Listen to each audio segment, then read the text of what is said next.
Bonjour à tous. Alors aujourd'hui, je suis avec Antoine. Antoine qui est comédien pour Le Neveu du musicien.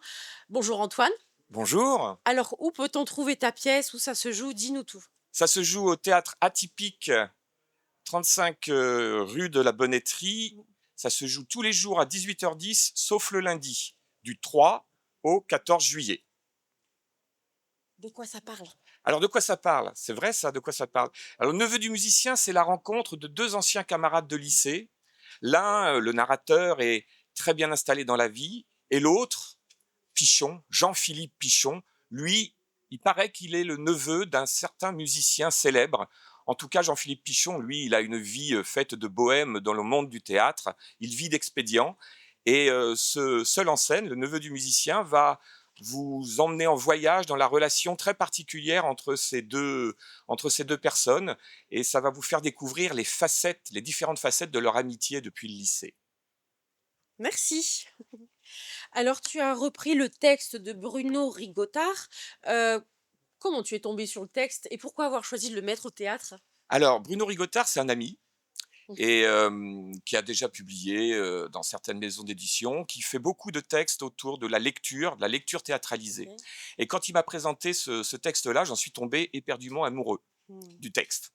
Et c'est moi qui lui ai donné l'envie de construire le projet d'aller au-delà de la simple lecture d'un texte, comme il avait l'habitude de le faire, pour en faire véritablement une pièce de théâtre avec du jeu, avec une partie, narrée par le narrateur. Là, je le joue en lisant le texte. Et puis tous les dialogues, toutes les mises en situation sont jouées sans le texte sous les yeux, par moi-même, qui fait tous les personnages. Donc c'est un travail que vous avez effectué à deux. Il t'a aidé à mettre, à adapter au théâtre, à soigner les personnages. Comment ça s'est Oui, effectué? alors il joue le rôle également de metteur en scène, d'auteur, metteur en scène, même si sur la mise en scène, c'est assez participatif. Mmh. On n'est que deux, donc ça simplifie les choses.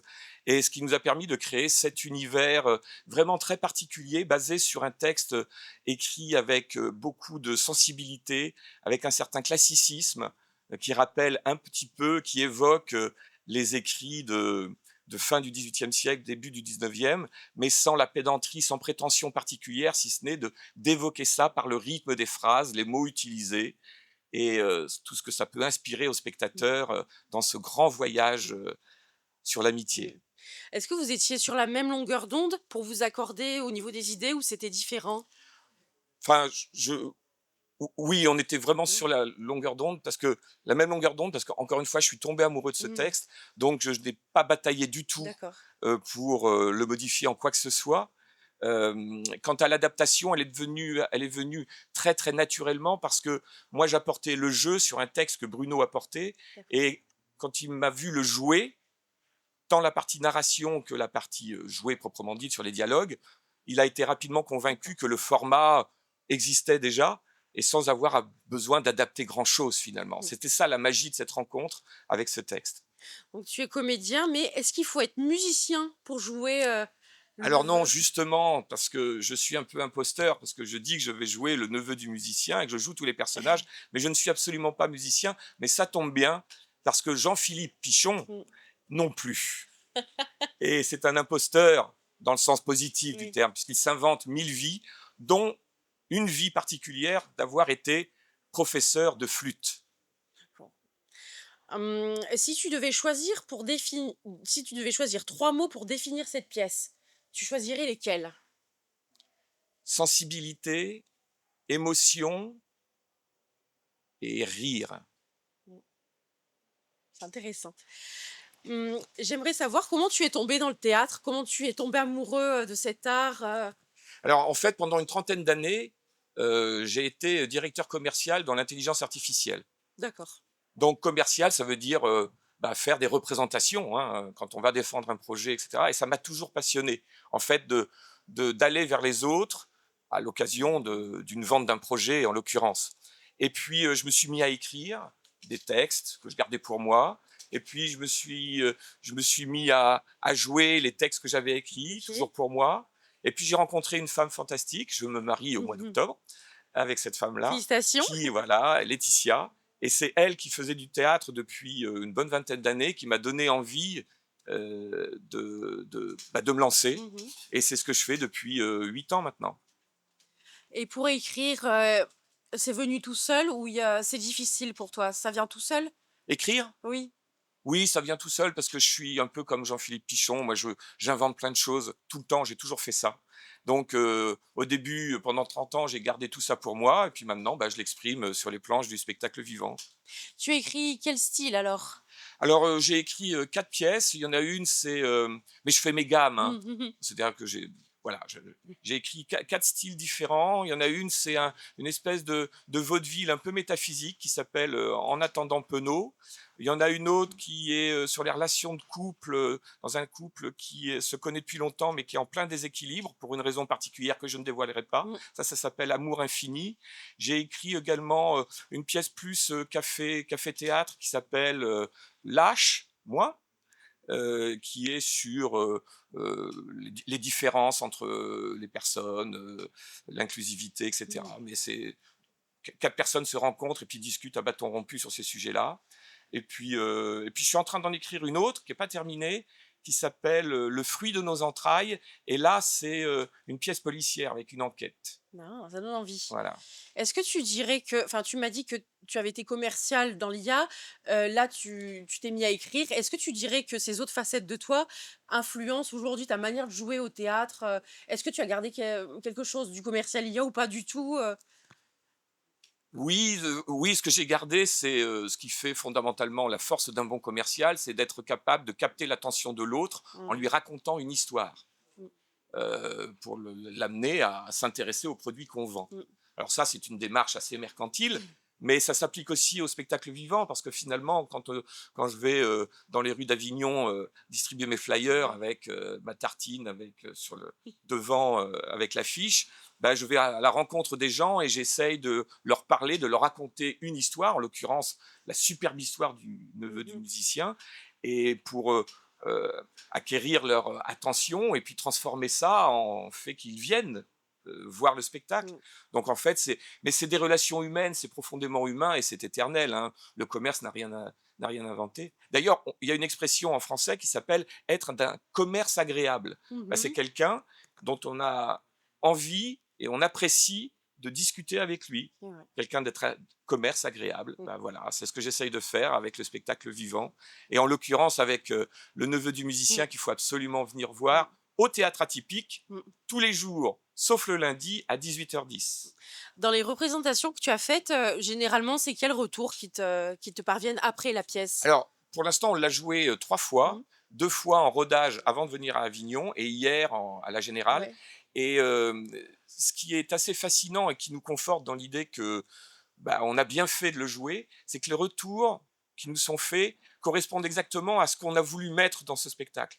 C'est-à-dire un certain Mmh. classicisme dans l'écriture, euh, de l'émotion, de la sensibilité, aussi un peu du rire, et puis retracer une histoire d'amitié dans toutes ses facettes entre 2 anciens euh, camarades de lycée, très différents l'un de Mmh. l'autre, et on emporte véritablement, c'est ça que nous ont dit les spectatrices et les spectateurs, ils nous ont dit, vous nous avez emportés pendant 1h10 dans un voyage sur l'amitié qui paraît déséquilibré, cette amitié, mais pas tant que ça. Et puis finalement, à la fin, on se pose tous la question, mais lequel des deux a le mieux réussi sa vie? Et c'est pas tranché. Et c'est la vie, en fait. Mmh. On se pose plein de questions sur l'amitié, l'amour, en l'occurrence, là, c'est l'amitié. Et est-ce qu'on a toutes les réponses à ces questions-là? Mmh. On pense les avoir selon nos critères qu'on a chacun. Si on change de critère, la réponse à la question peut changer. Mmh.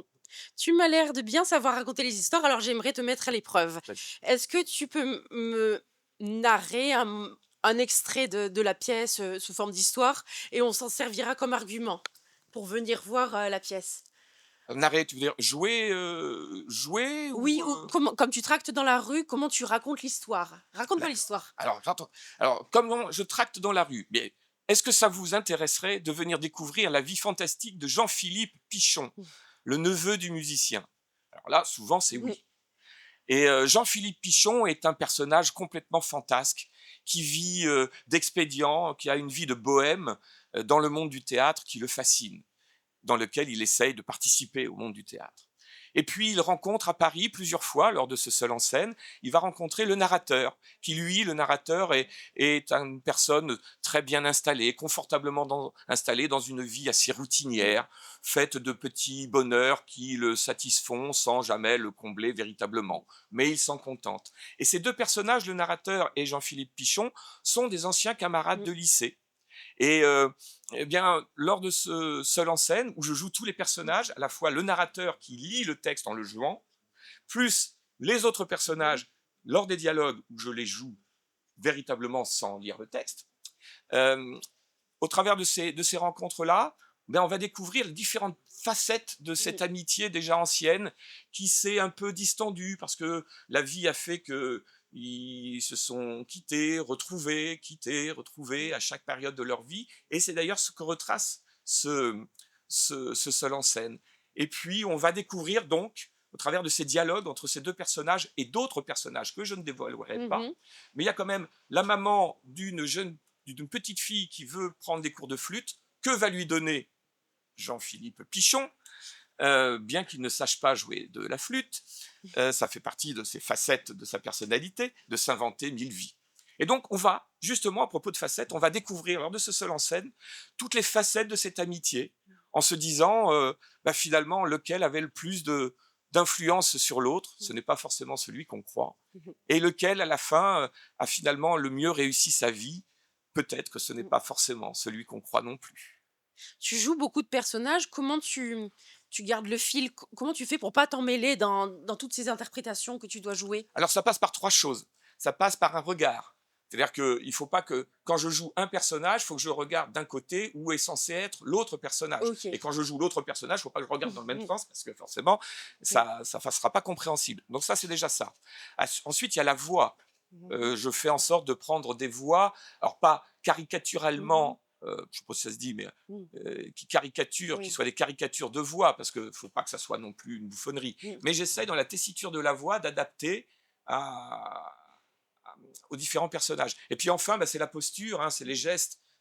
Celui qui est plus conquérant va se tenir droit, celui qui est plus plan-plan dans sa vie Mmh. va se tenir les épaules un peu plus voûtées. Et la combinaison de regard, voix et comportement, Posture. Mmh. posture, bah, normalement, amène à ce que les spectatrices et les spectateurs se disent: ah oui, il y a Mmh. plusieurs personnes sur scène.